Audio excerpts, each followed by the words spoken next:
మిత్రులారా ఇవాళ మీరు ఆలోచన చేయండి. ఆనాడు 2009లో కరీంనగర్ ప్రజలు తిరస్కరించి కరీంనగర్ ప్రజలు బండకేసి కొడతామని కేసీఆర్ వెంటబడి తరుముతే అక్కడి నుంచి పారిపోయి పాలమూరు వలస వస్తే మీరందరూ మనమందరం ఆనాడు తెలంగాణ ఉద్యమంలో తెలంగాణ రాష్ట్రం రావాలి, ఆ రాష్ట్రాన్ని సాధించాలంటే పాలమూరు నుంచి కేసీఆర్ను పార్లమెంటుకు పంపించాలి అని ఆలోచన చేసి పార్టీలకు జెండాలకు ఎజెండాలకు అతీతంగా ఆనాడు పెద్దలు విఠలరావు గారిని కాదని కూడా చాలా మంది చంద్రశేఖరరావు ఈ పాలమూరు నుంచి పార్లమెంటుకు పంపించారు. నేను ఇవాళ అడుగుతున్నా, ఈ పాలమూరు జిల్లా కష్టకాలంలో ఉన్న నిన్ను పాలమూరులో ఊరు లేకపోయినా పార్లమెంటులో నోరు లేకపోయినా నిన్ను పార్లమెంటు సభ్యుడిగా గెలిపించి పంపిస్తే తెలంగాణ రాష్ట్రం వచ్చింది, వచ్చిన రాష్ట్రంలో మా పాలమూరుకు ఇచ్చిందేంది, నువ్వు తెచ్చిందేంది అని నేను ఈరోజు చంద్రశేఖరరావుని అడుగుతున్నా.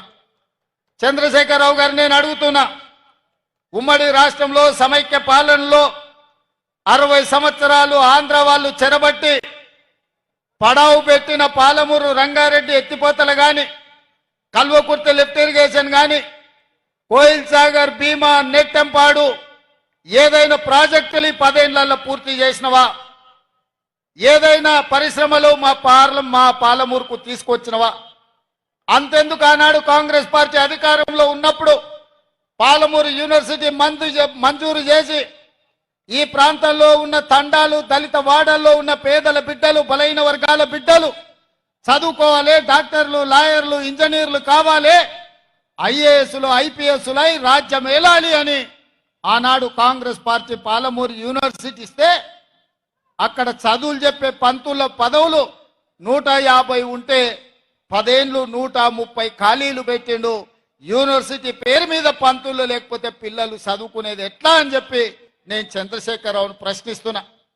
మా ప్రాజెక్టులు గట్టలే, కృష్ణానది మా పక్కనే పారుతున్నా మా జూరాల ప్రాజెక్టు పూర్తి చేయకుండా మా పాలమూరు రంగారెడ్డి ఎత్తిపోతల పథకాన్ని పూర్తి చేయకుండా ఇవాళ మా రైతులు వలసలు పోతుంటే నువ్వు ఆనందంతో నీ రాజ్యం నడుపుకున్నావు తప్ప మాకేమన్నా ఇచ్చినవా?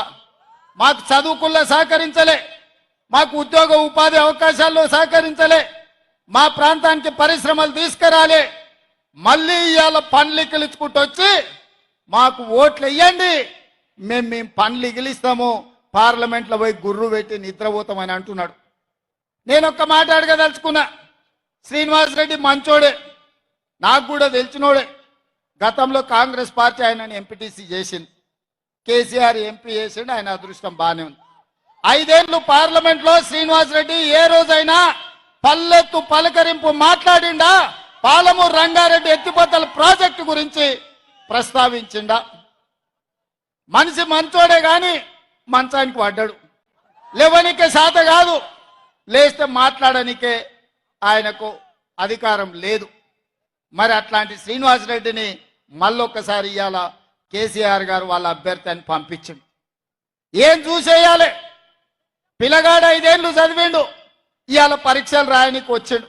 5 ఏళ్ళలో నేర్చుకోకపోయే, ఈ ప్రాంతం గురించి మాట్లాడకపోయే. అట్లాంటి శ్రీనివాసరెడ్డికి ఓటేస్తే ఇవాళ మనకేమన్నా ఉపయోగమా? నిన్న మన కేటీఆర్ అంటున్నాడు, మా కారు కొంచెం ఖరాబ్ అయింది, గ్యారేజ్కి పోయిందని. అరే పిల్లగా, నీ కారు ఖరాబు కాలే, నీ కారు ఇంజను అనుము చెడ్డది, ఇంకా మళ్ళా రాదు. తూకానికి అమ్ముడే, తూకం పెట్టి అమ్ముడే. వర్క్ షాప్ నుంచి మళ్ళా ఇంటికి రాదు. ఇనుప సామాన్లోనికి తూకం పెట్టి అమ్ముడే. నీ కారు నీ అయ్యనడుగు కావాలంటే ఇంటికి పోయి. నీ కారే కాదు, నీ అయ్య ఆరోగ్యం కూడా అనుంచెడ్డది. ఎందుకంటే 7 తారీఖు నాడు ప్రమాణ స్వీకారం ఉంటే ఆయననే నీ అయ్య బోర్ల పడ్డాడు, బొక్కలు ఇరిగిన ఇయ్యాలటికి నడవలేకపోతుంది. మొన్న జరిగిన ఎన్నికల్లో ప్రజలు కారును బండకేసి కొట్టిండ్రు, 100 మీటర్ల గోతి తీసి పాతి పెట్టిర్రు. ఇంకా కూడా ఆయన పొంకనాలు కొడుతున్నాడు. నిన్నటికి నిన్న మాట్లాడుతుండు ఈ పొంకనాలైన ఏం మాట్లాడిండు ఆయన పిట్టల ద్వారా నాతో 20 మంది ఎమ్మెల్యేలు టచ్ లో ఉండ్రు సిట్కే కొడుతూ వస్తారని. సిట్కే కాదు మిద్దెకి డప్పు కొట్టు బిడ్డ, నీ దగ్గర ఉన్నోళ్ళు కూడా ఎవడన్నా ఉంటాడేమో చూద్దాం. గతంలో లాగా కాంగ్రెస్ ఎమ్మెల్యేలు గొర్రెల మంద తోడేళ్లలాకొచ్చి చేప కొట్టి కొట్టుకపోదాం అనుకుంటున్నాం బిడ్డ. ఈడ కాపలా ఉన్నది రేవంత్ రెడ్డి, నువ్వు ప్రయత్నం చేసి చూడు. ఈడ మా ఎమ్మెల్యేలను కంచేసి కాపాడుకునే శక్తి హైటెన్షన్ వైర్ రేవంత్ రెడ్డి ఉన్నాడు బిడ్డ. వచ్చి ముట్టుకో.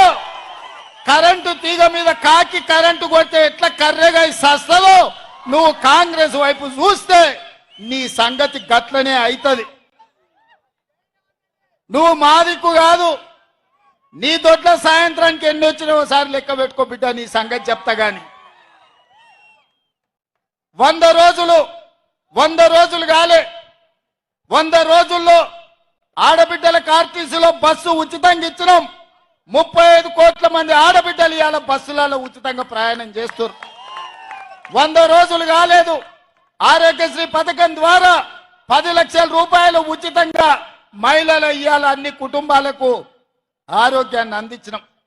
ఇదే కాదు, మాట ఇచ్చినాం, కట్టెలపై నుంచి విముక్తి కలిగిస్తాం, మీ కన్నీళ్లు దూడిస్తాం, మిమ్మల్ని ఆదుకుంటామని ఆడబిడ్డలకు మాట ఇచ్చి నరేంద్ర మోడీ 1200 రూపాయలు సిలిండర్ చేస్తే ఇవాళ ఆడబిడ్డలకు 500 రూపాయలకే సిలిండర్ ఇచ్చి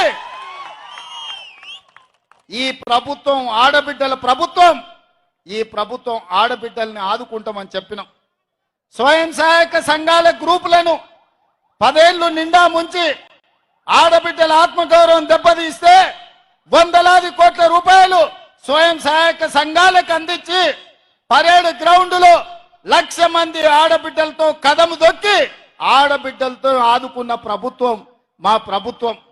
ఇదే కాదు, 3 నెలల్లో నీళ్లు నిధులు నియామకాల పేరు మీద తెలంగాణ ఉద్యమం వచ్చి 1,200 మంది తెలంగాణ బిడ్డల ఆత్మ బలిదానాలు చేసుకుంటూ వచ్చిన రాష్ట్రంలో నువ్వు ఉద్యోగ నియామకాలు చేపట్టకపోతే ఇందిరమ్మ రాజ్యం ప్రజాపాలన వచ్చిన ఎంబడే 3 నెలల్లో 30,000 మంది నిరుద్యోగ యువకులకు ప్రభుత్వంలో ఉద్యోగాలు ఇచ్చి ఆ నిరుద్యోగ యువకులల్లా ముఖ్యంగా ఆడబిడ్డల కళ్ళల్లో ఆనందం చూసి మేము కడుపుకు నింపుకున్నాం. అదేవిధంగా బీసీల జనాభా లెక్కలు 60 ఏళ్ల నుంచి లెక్క పెట్టకపోతే మేము వచ్చి బీసీ జనాభా లెక్కలేసి వాళ్ళు ఎంతమంది ఉన్నారో అంత నిధులు ఇస్తామని మాట ఇచ్చి రాహుల్ గాంధీ గారు ఇచ్చిన మాట మీద ఇవాళ బీసీ జనాభా లెక్కలేస్తున్నాం. మేము ఈ రకంగా ఈ జిల్లాలో ఇంతకుముందు మిత్రుడు వంశీచంద్రెడ్డి చెప్పినట్టు మక్తల్ నారాయణపేట కొడంగల్ ఎత్తిపోతల పథకమే కాదు, medical college, engineering college, veterinary college, nursing college, degree college, మహిళా డిగ్రీ కాలేజీలు, జూనియర్ కాలేజీలు, లా కాలేజీలు మన జిల్లాకి ఇచ్చి మన జిల్లాల పేదలు చదువుకోవడానికి అన్ని విద్యా ఉపాధి అవకాశాలు కల్పించడానికి వాళ్ళు నిర్ణయం తీసుకున్నాం. 100 రోజుల్లో 10,000 కోట్ల రూపాయలు ఈ పాలమూరుకు మంజూరు చేసి పాలమూరు రంగారెడ్డి ఎత్తిపోతల పథకానికి 45 టీఎంసీల నీళ్ల కేటాయింపే కాదు 30,000 కోట్ల రూపాయలు కేంద్ర ప్రభుత్వం నుంచి రాబట్టడానికి కేంద్ర ప్రభుత్వాన్ని ఒత్తిడి చేసి ఇవాళ పార్లమెంట్ లో మేము కొట్లాడుతున్నాం. ఇన్ని పనులు ఈ పాలమూరు జిల్లా కోసం మేం చేస్తుంటే ఇవాళ ఈ పాలమూరులో కాంగ్రెస్ ను ఓడగొట్టాలి అని చెప్పి గద్వాల గడీల నుంచి దొర్సాని బయలుదేరింది. నేను ఒక్క మాట అడగదలుచుకున్నా మిత్రులారా, నేను ఒక్క మాట చెప్పదలుచుకున్నా. గద్వాల గడీల దొరలకైనా గజ్వేల్లో ఫామ్ హౌస్ దొరలకైనా మీ ఫామ్ హౌస్ల ముందల మీ గడీల ముందల బానిసలుగా మేము బతకదలుచుకోలేదు.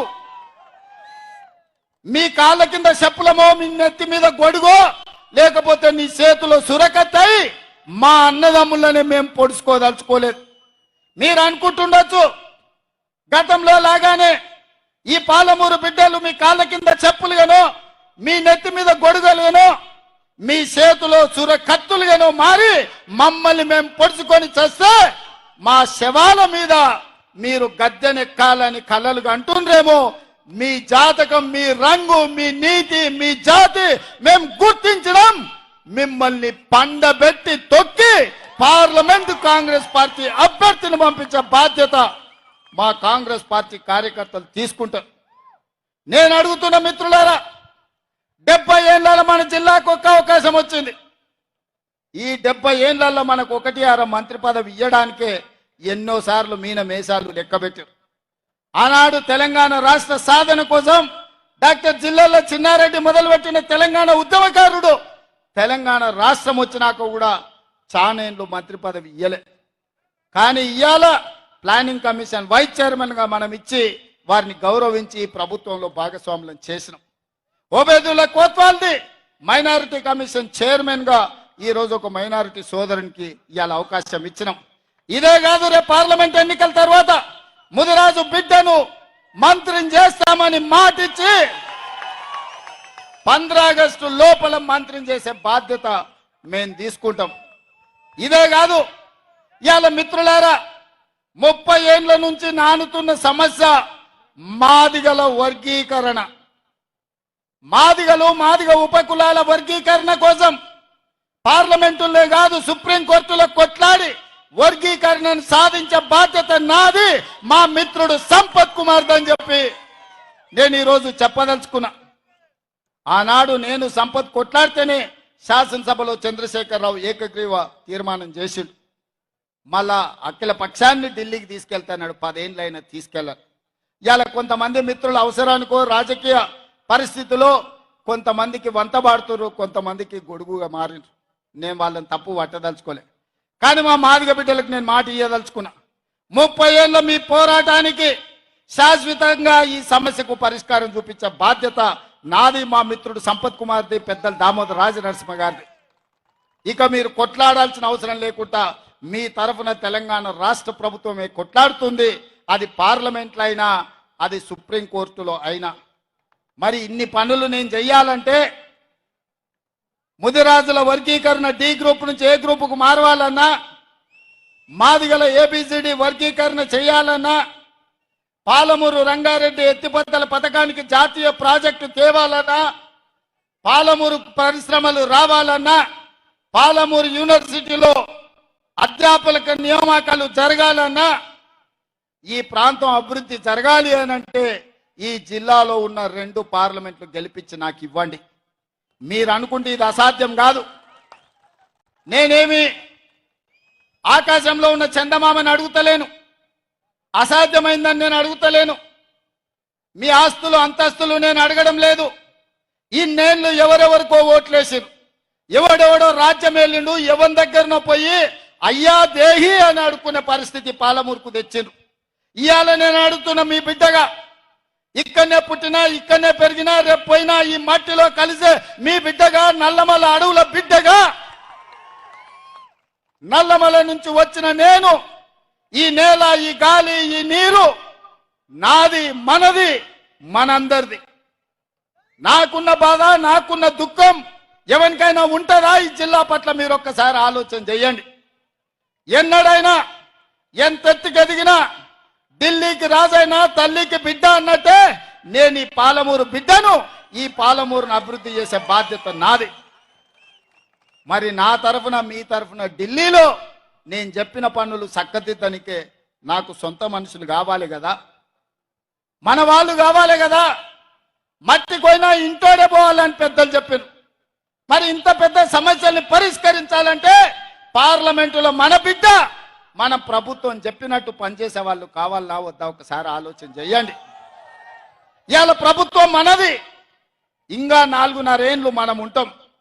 ఇవాళ పేదలకు పెన్షన్లు ఇవ్వాలన్నా, నిరుపేదలకు ఇందిరమ్మ ఇల్లు ఇవ్వాలన్నా, చదువుకున్న పిల్లలకు ఉద్యోగాలు ఇవ్వాలన్నా, ఈ ప్రాంతంలో పెట్టుబడులు తేవాలన్నా ఈ ప్రభుత్వానికి అనుకూలంగా ఉన్నప్పుడే, ఈ ప్రభుత్వానికి అనుకూలంగా ఈ 2 పార్లమెంట్లో తెలంగాణలో 14 సీట్లు గెలిపించినప్పుడే కదా ప్రయోజనం ఉంటుంది. ఇవాళ అధికారం మన చేతులుంది, ప్రభుత్వం మన దగ్గర ఉంది. మన శత్రువు చేతుల కత్తి పెడితే వాడు పక్వాన్ని పడివాడు మళ్ళీ మనల్నే పడుతాడు, మన కడుపులనే పొడుస్తాడు. అరుణమ్మ మోడీ ప్రభుత్వంలో చేరింది. కేసీఆర్ దగ్గర చాలా మంది తాబేదారులు ఉన్నారు. 10 ఏళ్ల నుంచి కేసీఆర్ ముఖ్యమంత్రిగా ఉండే కదా మొన్నటి వరకు. ఈ 10 ఏళ్ళు నరేంద్ర మోడీ ప్రధానమంత్రిగా ఉండే కదా. మరి ఈ మొనగాళ్ళు వాళ్ళ దగ్గరికి పోయి మన పాలమూరుకు 10 పైసలైనా తెచ్చిర్రా, పాలమూరు రంగారెడ్డి ఎత్తిపోతల పథకానికి జాతీయ ప్రాజెక్టు తెచ్చిండ్రా? అది మాత్రం తెలియలేదు అర్ణమ్మ, గాని ఆమె మాత్రం జాతీయ ఉపాధ్యక్షురాలు పోస్టు తెచ్చుకున్నది. రేపు అర్ణమ్మ గెలిస్తే గడిలో ఉన్న వాళ్ళ బంధువులకు మేలైతుంది, పదవులు వచ్చిన ఆమె కుటుంబానికి మేలైతుంది తప్ప పాలమూరుకి ఏం న్యాయం జరుగుద్దో మీరు ఒక్కసారి ఆలోచన చెయ్యండి. అందుకే ఇవాళ మిత్రులారా, వాళ్ళిద్దరు కలిసి ఒక ఆయన 10 ఏళ్ళు ముఖ్యమంత్రి ఉన్నాడు, ఇంకొక ఆయన 10 ఏళ్ళు ప్రధానమంత్రిగా ఉన్నాడు. 10 ఏళ్ళు వాళ్ళు ఏమి చేయలేదు, పాలమూరుని ఎడారిగా మార్చి 100 రోజులు కాలేదు మన ప్రభుత్వం వచ్చి, ప్రజాపాలన వచ్చి ఏమి చేయలేదు కాబట్టి ఓడించారని అడుగుతారు. ఇది న్యాయమా? మీరు ఒక్కసారి ఆలోచన చేయండి మిత్రులారా. పిల్లగాడు నడవాలన్నా ఏడాది అవుతుంది. మన ప్రభుత్వం వచ్చి 3 నెలలు అయింది, ఎన్నికలు అయిపోయే వరకు 6 నెలలు అవుతుంది. 6 నెలల తర్వాతనే అన్నప్రాస చేస్తారు, అవునా? అప్పుడే ఈ ప్రభుత్వం మీద శాపనార్థాలు పెడుతున్నారు. ఇక కేసీఆర్ మాటలు చూస్తుంటే అయితే పిట్టలతో ఎక్కువ తాతయ్య తయారైంది. ఆయన తండ్రికి తద్దినం పెట్టనోడంట, చిన్నాయనకు పిండాలు పెడతాడట కృష్ణానదిలో పోయి. నీ పార్టీలో ఉన్న ఎమ్మెల్యేలను చక్కగా ఏడుస్తలేవు, నీ ఎమ్మెల్యేలు నీ ఎంబడి ఉంటలేరు, ఎదురుగున్న పార్టీలో 20 మంది ఎమ్మెల్యేలు ఉంటాను అని చెప్తున్నావా? ఇంకా ఎన్ని రోజులు ఈ కథలు చెప్పి బతుకుతావు కేసీఆర్? నీ కథలకు కాలం చెల్లింది, నీ కారు అణం జడ్డి ఆడ షెడ్డుకు పోయింది. అందుకే మిత్రులారా, నరేంద్ర మోడీని చూసినాం, చంద్రశేఖరరావుని చూసినాం, ఢిల్లీలో మోడీని చూసినాం, గల్లీలో కేడీని చూసినాం. మొన్న డిసెంబర్లో కేడీని బొందబెట్టిండ్రు. ఈసారి మోడీని ఓడగొట్టి పాలమూరు పౌరుషాన్ని చూపించాలని చెప్పి మా మిత్రులందరికీ నేను విజ్ఞప్తి చేస్తున్నా. ఈ జిల్లా నుంచి ముఖ్యంగా ఇవాళ మనల్ని దొంగ దెబ్బతీయాలని బీజేపీ వాళ్ళు, బీఆర్ఎస్ వాళ్ళు ఒక్కటయ్యి మన వెనకంగా కుట్రలు చేస్తుండ్రు. అప్రమత్తంగా ఉండండి. మనం ఎట్లా గెలుస్తాం? 7 మంది ఎమ్మెల్యేలు ఉండ్రు, జిల్లాల 12 మంది ఎమ్మెల్యేలు ఉండ్రు. మా సారే ముఖ్యమంత్రి ఉన్నాడు, మా అన్న ఏదంటే చేస్తాడని మన పిల్లలగిన ఊకున్నారనుకో, తాబేలు కుందేలు కథ అవుతుంది. కుందేలు లెస్స ఉరుకుతుందా అని తాబేలుతో పోటీ పెడితే కుందేలు పోయి మంచిగా చెట్టు నీడ చూసుకొని నిద్రపోయిందంట. తాబేలు ఆగకుండా నడుచుకుంటా ముందరికి పోయి తాబేలు గెలిచిందని చెప్పారట.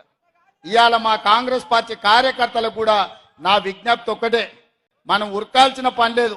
మనల్ని నడిస్తే కూడా మనల్ని వీకెటోడే ఈ రాష్ట్రంలో లేడని నేను చెప్పదలుచుకున్నా.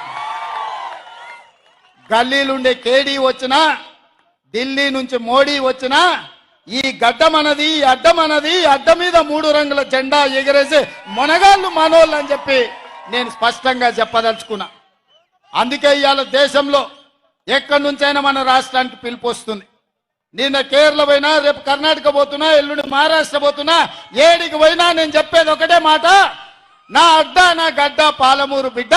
మేము ఆనాడు తట్ట పనికో, పార పనికో, మట్టి పనికో వలసలు కాదు, ఇవాళ నాయకులమై మీ ప్రాంతానికి వచ్చినాం.